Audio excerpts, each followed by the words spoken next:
Scary housing headlines, Fed tug of war, and the upcoming jobs report on Thursday. Lots going on. Let's break it down so you know what's happening and what you can do about it. Welcome to this week's Win Wednesday. That's What's Important Now Market Update, where we help you stay ahead of the curve and win in any market. I mean, that's a hope so. That's why I'm doing it. So here's the deal. New home sales plummeted nearly 14%. So headlines are screaming housing crisis, but you don't have to buy the hype. Real demand hasn't vanished. It's just waiting for a slight rate drop or a solid incentive. The bottom line, there's opportunity hiding behind those scary headlines. Even though the personal expenditure did spike a bit more than expected, here's the real takeaway. Private sector wages surged 4.6%, the best in recent history. So your buying power isn't as compromised as headlines suggest. Now, the Fed is still caught in that tug of war. They're like, hold steady, slash rates. The conflict dispels some uncertainty. So you need a lender who knows when to float and when to lock. If you want to know the 4 questions to ask when shopping for a home loan, click the link in the description and I'll spell it out for you in a quick 1 minute short.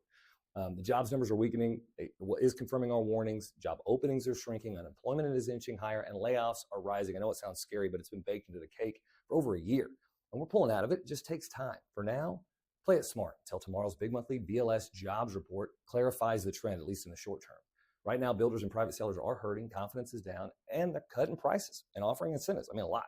So if you're buying, now's your chance to be aggressive on your offer.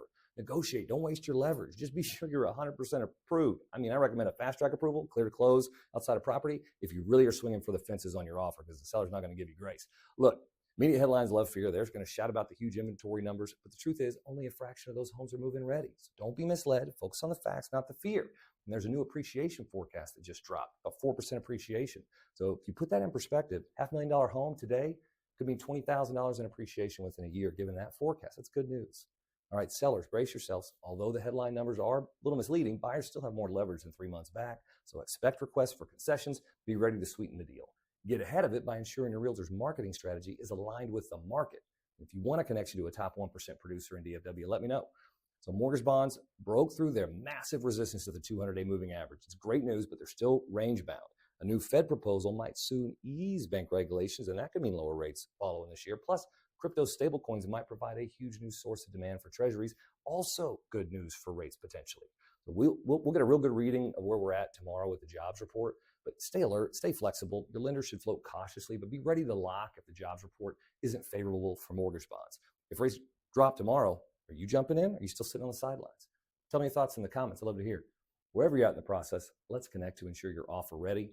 Market is shifting. Stay ready. Act decisively. And as always, be the buffalo. I hope you have a fantastic 4th of July filled with celebration, hopefully a little relaxation. Thanks for watching.